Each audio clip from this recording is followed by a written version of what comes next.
panahon nga ang putling ebanghelyo gihagis sa mga hiwi nga pagtulunan. Kinahanglan mo barug ang mga tinunan ni Kristo sa pagpakigbisog sa paglaban sa pagtuo, nga magkausa ug alang sa tanang panahong gihatag sa Dios ngadto sa iyang katawan. Maoy hinungdan nga namugna kining tulumanon ang putling ebanghelyo. 30 minutos nga pagsabwag sa tinuod nga ebanghelyo. Kauban ni Pastor Jeremias Hangad, ang putling ebanghelyo. Tulumanon nga gihatod kaninyo sa Herald of Grace Radio Ministries Philippines. Ang putling ebanghelyo. Ang putling ebanghelyo.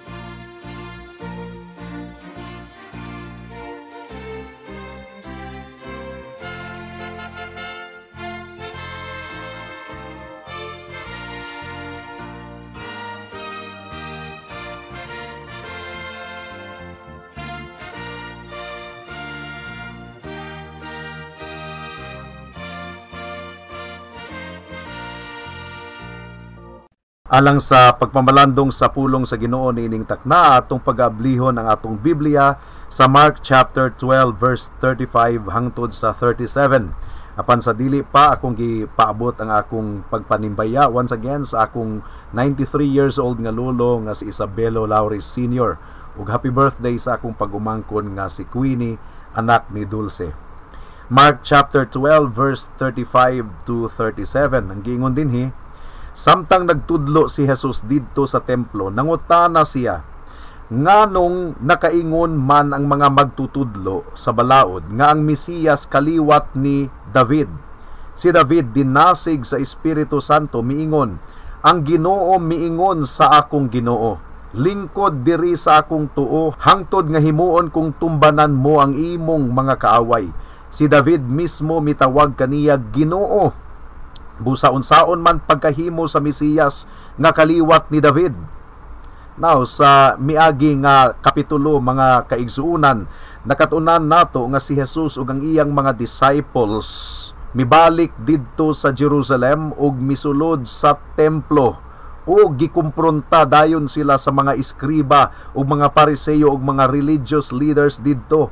Ang giingon sa chapter 11 verse 27 to 28, unya namalik sila sa Jerusalem samtang naglakaw si Jesus sulod sa templo, giduol siya sa kadagkuan sa mga pari ingon man sa mga magtutudlo sa balaod ug sa mga pangulo sa mga Hudyo. Nangutana sila kaniya, unsa may imong katungod sa pagbuhat niini? Kinsa may naghatag kanimo sa maong katungod? Well, ang chapter 12 mga kaigsuunan, ang konteksto niini nagtudlo pa ang atong Ginoo didto sa sulod sa templo. Ug daghang mga higayon, ang mga iskriba, ang mga Pariseo ug mga Saduceo miduol kaniya aron sa pagbitik kaniya, aron sa pagpakaulaw kaniya apan sila hinuon nga naulawan. And in the previous verses nakita nato nga ang mga Pariseo nagkatipok ug usa kanila nangutana kang Jesus ug mahinungdanon kaayong pangutana. Ang gingon diri sa verse 28, unsa ang pinakamahinungdanong sugo? Ug ang tubag sa atong Ginoong Hesukristo masam-up nato sa usa lamang kapulong, love, gugma mga kaigsuunan. Ug mao kini ang nag-conclude sa tanang pangutana sa mga religious leaders sa atong Ginoo, gumikan kay wala nay nangahas kaniya sa pagpangutana pa. Sumala sa verse 34 kay basig maulawan ra sila og duro.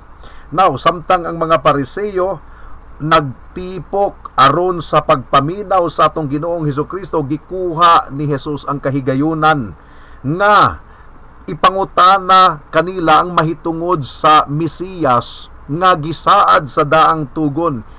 Very important kayo nga question mga kaigsuunan ang gibato sa atong Ginoong Hesukristo ngadto kanila. Mingon si Jesus, what do you think about the Christ? Unsa bay inyong masulti mahitungod sa Kristo? Ang gingon sa Mark chapter 12 verse 35, samtang nagtudlo si Jesus dito sa templo, nangutana siya, nganong nakaingon man ang mga magtutudlo sa balaod nga ang Mesiyas anak ni David or kaliwat ni David? Matthew chapter 22 verse 41 to 42, parallel nga passage. Sa nagkatigom na ang mga Pariseo, nangutana si Jesus kanila, unsa may iniyong hunahuna mahitungod sa Mesiyas? kang kinsa man siyang kaliwat, sila mitubag kang David.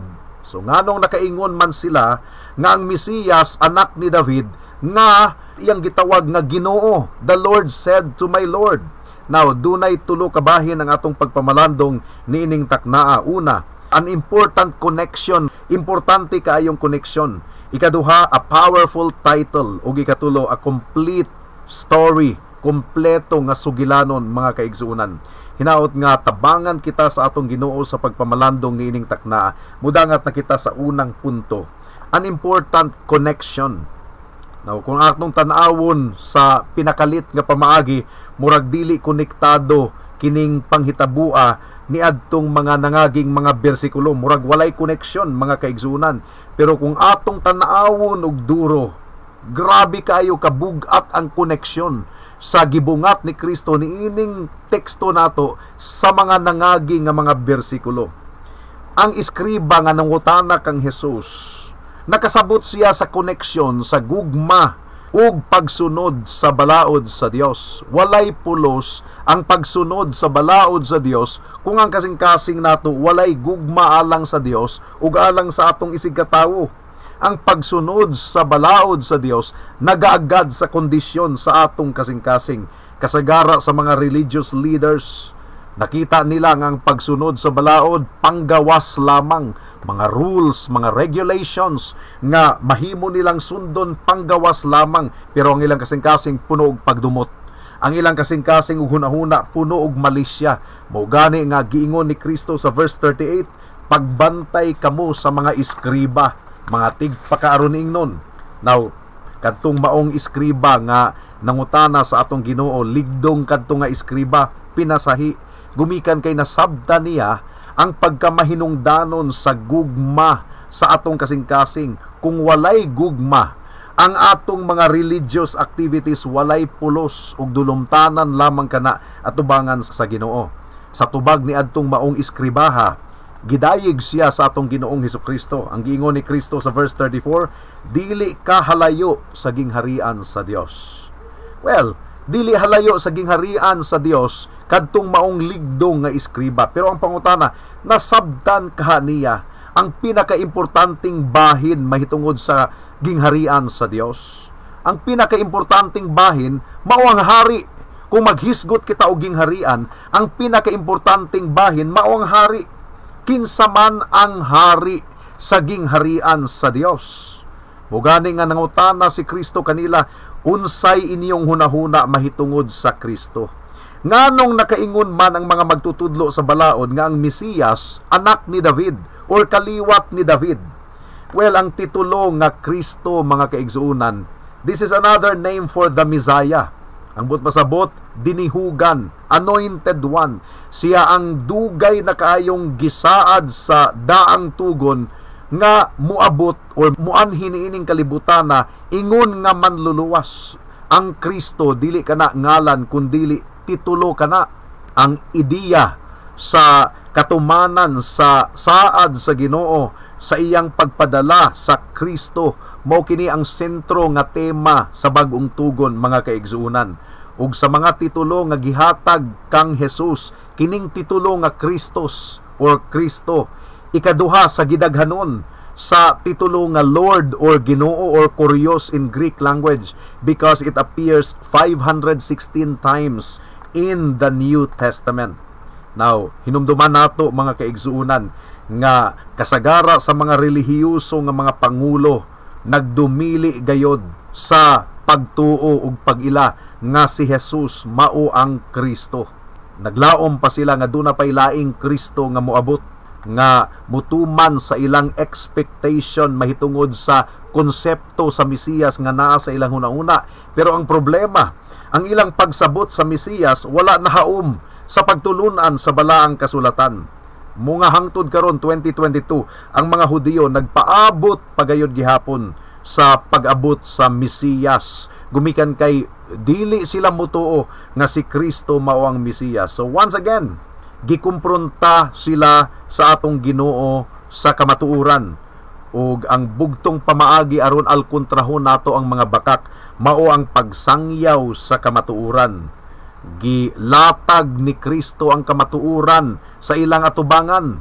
Tinuod nga ang Mesiyas anak ni David, pero nganong si David mismo mitawag sa Mesiyas nga Ginoo. The Lord said to my Lord. Now, mga kaigsuunan, kung dili gyud nato masabdan ang persona ug ang trabaho sa atong Ginoong Hesukristo, walay kaluwasan. Ang giingon sa Acts chapter 4 verse 12, ang kaluwasan makaplagan lamang diha kaniya kay dinhi sa kalibutan wala nay laing ngalan nga gihatag sa Dios ngadto sa katawhan nga maoy makaluwas kanato. Ang ngalan lamang ni Jesus mao nga importante gayud kaayo nga mailhan natong tinuuray ang atong Ginoong Hesukristo sa atong kinabuhi. Now, sa pagsulod ni Kristo sa Jerusalem a few days earlier, nakita nato nga daghan kaayo og opinyon ang mga katawhan mahitungod kaniya. Ang giingon sa Mark chapter 11 verse 8 and 9, ug daghan ang mibukhad sa ilang mga kupo sa dalan, samtang ang uban namutol og mga sangang dahunan didto sa kaumahan, ug gikatag nila sa dalan. Ang mga tawo nga naguna ingon man ang naulahi, misugod pagsinggit, dalaygon ang Dios. Bulahan siya nga mianhi sa ngalan sa Ginoo. Kung atong basahon ang parallel passage sa Matthew chapter 21 verse 10 to 11, ang giingon dinhi, sa pagsulod ni Jesus sa Jerusalem, nagkaguliyang ang tibuok syudad. Nangutana ang mga tawo, kinsa man kini siya? Sila mitubag, si Jesus.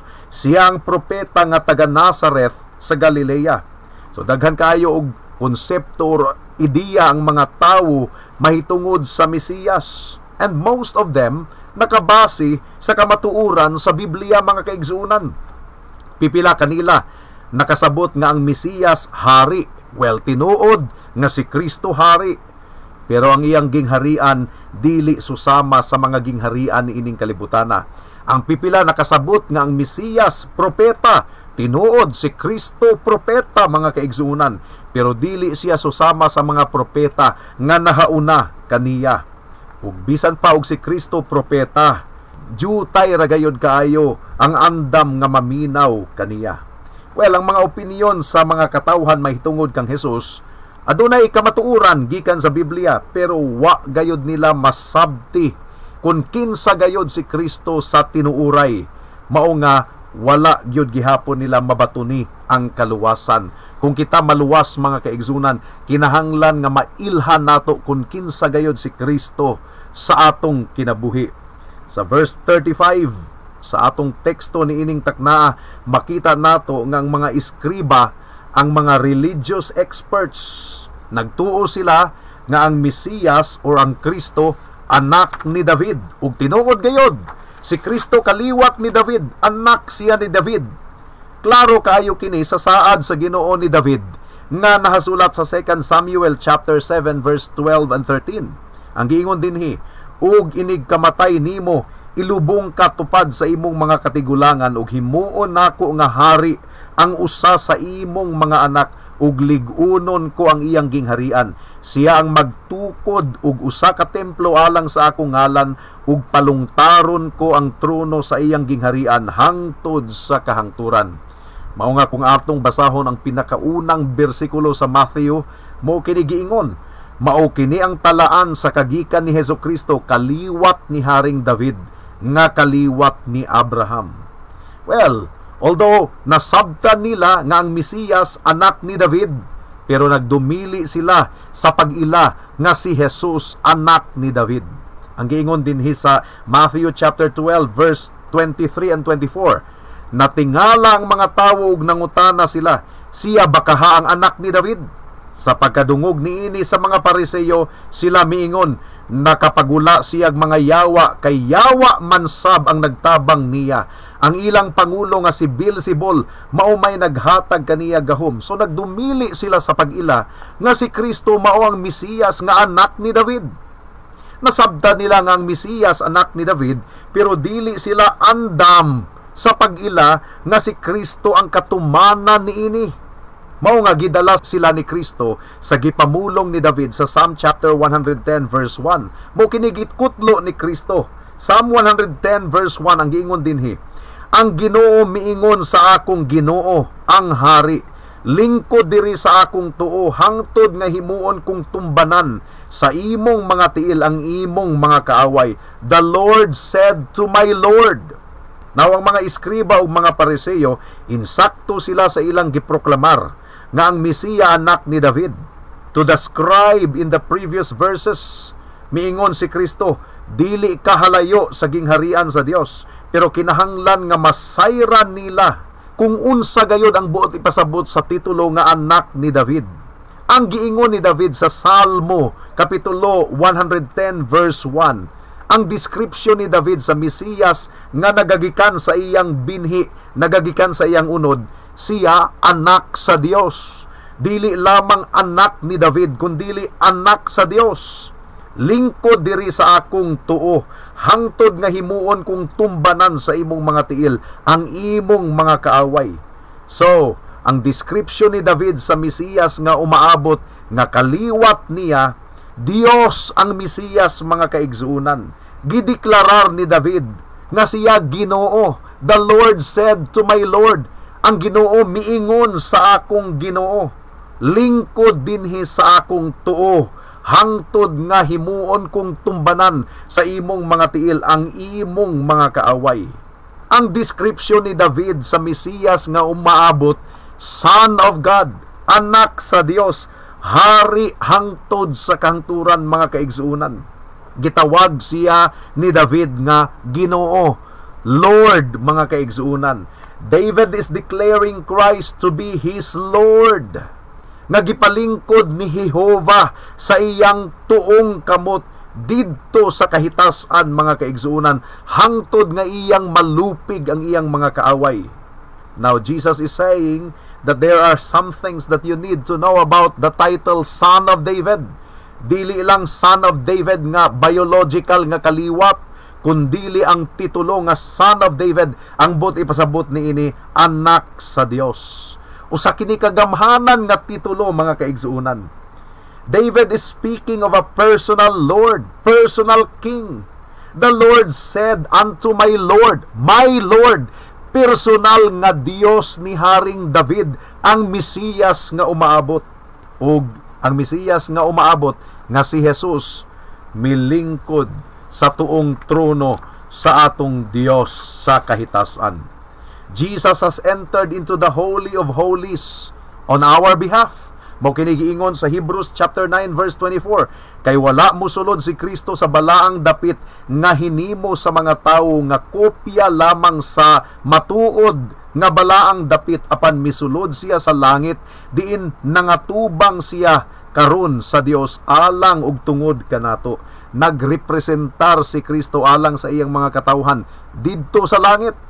Romans chapter 8 verse 32 to 34 ang giingon dinhi, kun wala magdumili ang Dios sa pagtugyan sa iyang anak ngadto sa kamatayon alang kanatong tanan, dili bahatagan usab kita niya sa tanang butang nga atong pangayoon kaniya, kinsay mangahas sa pagsumbong sa mga piniling katawhan sa Dios. Ang Dios mismo nag-ila kanila nga walay sala. May makahukom ba kanila nga sila sad-an? Wala. Si Kristo Jesus mao ang nagpakamatay ug gibanhaw ug atua siya sa tuo sa Dios nga nangaliyo po alang kanato. Ang labing hataas nga pagkahari ni Kristo nahimong posible pinaagi sa iyang kadaugan didto sa cross sa Kalbaryo. Didto sa cross natuman ni Kristo ang iyang pagtubos alang sa iyang katawhan ug ang iyang paglupig sa iyang mga kaaway. Mao nga ang giingon sa Hebrews 1:3, naglarawan siya sa himaya sa Dios ug diha gayud kaniya ang kinaiya sa Dios. Siya maoy nagkupot sa tibuok universo pinaagi sa iyang gamhanang pulong. Tapos niya hugasi ang mga tawo sa ilang mga sala. Milingkod siya sa tuo sa Dios didto sa langit. Mao nga gibayaw si Kristo, mga kaigsuunan. Philippians chapter 2 verse 8 to 11. Nagpaubos siya ug nagmasinugtanon hangtod sa kamatayon. Bisan sa iyang kamatayon sa krus, tungod niini gituboy siya sa Dios ngadto sa kinatas-ang dapit sa kalangitan ug gihatagan siya ngalan nga labaw sa tanang ngalan. Busa mangluhod ang tanang binuhat nga atua sa langit, sa ibabaw sa yuta ug sa ilalom sa yuta, sa pagpasidungog sa ngalan ni Jesus. Ug ang tanan magsangyaw nga si Hesukristo mao ang Ginoo, alang sa himaya sa Dios Amahan. Well, gahisgot ang Psalm chapter 110 sa mga kaaway ni Kristo. Kinsa man ang mga kaaway sa Ginoo? Ang iyang mga kaaway, of course, si Satanas, ang kasalanan ug ang kamatayon. 2 Timothy chapter 1 verse 9 and 10 ang giingon dinhi, giluwas kita niya og gipili aron mahimong katawhan niya, dili tungod sa atong nabuhat kundi tungod sa iyang kaugalingong tuyo ug grasya. Gihatag niya kanato kining maong grasya diha kang Kristo Jesus sukad pa sa sinugdanan, apan karon gipakita na kanato pinaagi sa pag-abot sa atong manluluwas nga si Kristo Jesus. Gibuntog niya ang gahom sa kamatayon ug pinaagi sa maayong balita. Gipadayag niya ang kinabuhing walay katapusan. Kinsa pang mga kaaway sa Ginoo? Kadtong mga unbelievers nga hangtod karon nagdumili sa pagtuo ug pagsalig kaniya. Psalm chapter 110 verse 5 to 6. Anaa sa imong tuo ang Ginoo ug buntugon niya ang mga hari sa adlaw nga siya masuko. Hukman niya ang kanasuran ug lukpo niya sa mga patay ang panggubatan. Buntugon niya ang mga hari sa tibuok kalibutan. Well, gibuntog na ni Kristo ang tanan mga kaigsuunan. Psalm chapter 72 verse 8 to 9 ang giingon dinhi, ang iyang gingharian mutadlas unta gikan sa usa ka dagat ngadto sa laing dagat, gikan sa suba sa Euphrates ngadto sa tibuok kalibutan. Ang mga tawo sa kamingawan muyukbo unta sa iyang atubangan ug ang iyang mga kaaway malukapa sa yuta. Well, ikatulo nga punto, ang kumpleto nga sugilanon.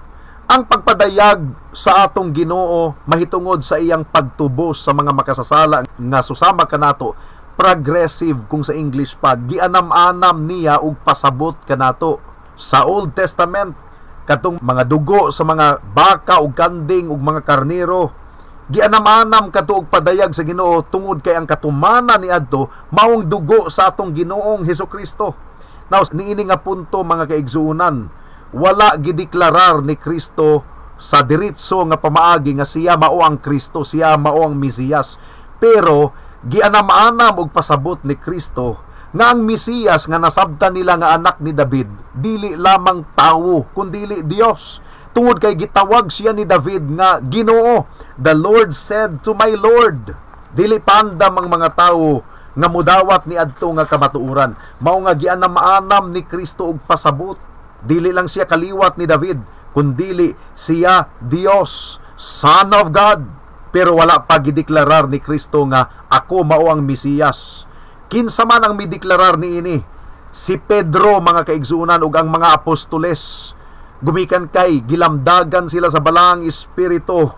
Gipasabot ni Jesus at this point nga si David dinasig sa balang espiritu ug miingon si David, ang Ginoo miingon sa akong Ginoo, lingkod diri sa akong tuo hangtod nga himuon kong tumbanan mo ang imong mga kaaway. So, gigamit ni Jesus kadto nga bersikulo sa Salmo 110 verse 1 aron ipasabot sa mga katawhan nga ang Mesiyas dili lang kaliwat ni David kundi anak sa Dios. Pero si Pedro ug ang mga apostoles, ila na gyud nga gipasabot sa kinatibuk-an gayod. Gipakita nilang kinatibuk-ang sugilanon nga si Kristo mao ang Mesiyas, si Kristo ang anak sa Dios, si Kristo ang hari sa kahitasan. Acts chapter 2 verse 29 hangtod sa 36. Mo kini giingon ni Pedro, mga igsuon, isulti ko kaninyo sa walay lipod-lipod gayod ang mahitungod kang David nga atong katigulangan. Namatay siya og gilubong ug ang iyang lubnganan ania pa dinhi hangtod karon. Usa siya ka propeta ug nahibalo nga ang Dios nanumpa sa pagtuman sa iyang saad nga himuon niyang hari ang usa sa iyang mga kaliwat. Nasayod ng daan si David sa buhaton sa Dios. Busa naghisgot siya mahitungod sa pagkabanhaw sa Mesiyas sa iyang pag-ingon, wala siya biyai didto sa Hades, ang iyang lawas wala madugta. Gibanhaw sa Dios kining maong Hesus ug kaming tanan mga saksi niini. Gituboy siya ngadto sa tuo sa Dios ug gidawat niya ang Espiritu Santo sumala sa gisaad sa iyang amahan. Ug ang iniyo karong nakita ug nadungog mauna ang iyang gasa nga gibubo niya kanamo. Kay si David mismo wala mo kayab sa langit. Apan miingon siya, ang Ginoo miingon sa akong Ginoo, lingkod sa akong tuo, hangtod nga himuon ko ang imong mga kaaway nga imong tumbanan. Busa ang tanang mga tawo sa Israel, kinahanglan nga masayod gayod nga kining maong Jesus nga inyong gilansang sa krus, gihimo sa Dios nga Ginoo ug Mesiyas. So gipasabot ni Pedro ug sa mga apostoles sa kinatibuk-an gayod nga si Kristo mao ang Mesiyas. Mao nga importante gayod kayo nga question nga atong pamalandungan mga kaigsuonan. Unsa may imong pagtuo sa atong Ginoong Hesukristo? Imo ba siyang gidawat ingon nga Dios, Hari, Kristo? Imo bang gituuhan nga ang kamatayon ni Kristo didto sa cross sa Kalbaryo, ang iyang dugo igo na aron sa pagluwas sa mga makasasala nga susama nimo ug susama kanako? It's a matter of life and death. Kinahanglang masayran nimo nga si Kristo dili lamang tawo kundi Dios. Balaan ang iyang dugo nga giula didto sa cross sa Kalbaryo.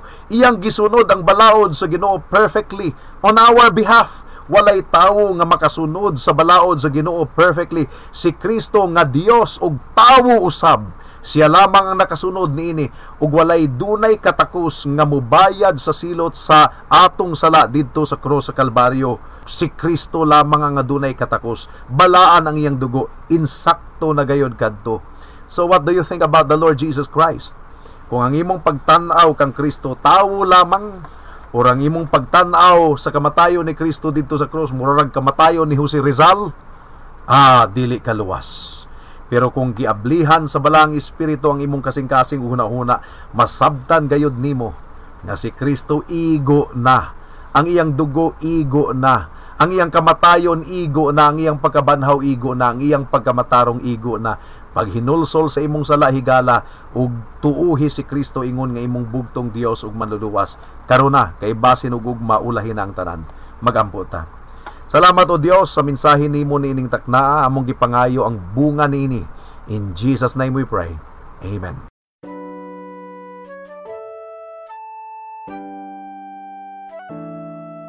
Noon ay bulag ako sa daan ng kaligtasan. Tulad ng marami, nakatuon ako sa sarili. Mabait naman at matulungin at walang kapwang inabuso. Kung kaya't ang tiwala ko, malamang ligtas ako.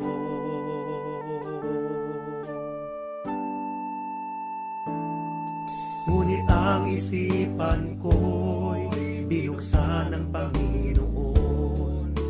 Bigat ng kasalanan ko'y pinakita niya sa akin. Dagdag pa ang aking puso, likas na sa Diyos ay umaayaw. Kung kaya't ako'y nabahala sa aking kaluluwa. Ano nga bang batayan ng katubusan at kaligtasan ng isang katulad kong makasalanan? Ngayon ay batid ko na ako'y walang magagawa upang ituwid ang aking kaluluwa. Sa harapan ng Diyos, ako'y tumawag kay Jesus at nagtiwala ng lubos sa kanyang kapatawaran at awang puspos. Siya lang ang manunubos pagkat siya'y namatay sa krus. Dahil sa aking kasalanan, ang sumpa sa kanya'y binuhos.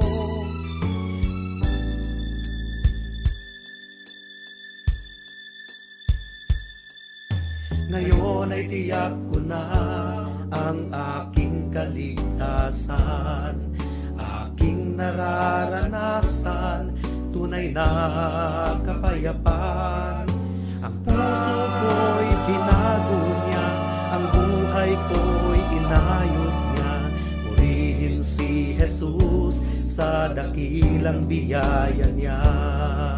Ang puso ko'y binago niya, ang buhay ko'y inayos niya. Purihin si Jesus sa dakilang biyaya niya.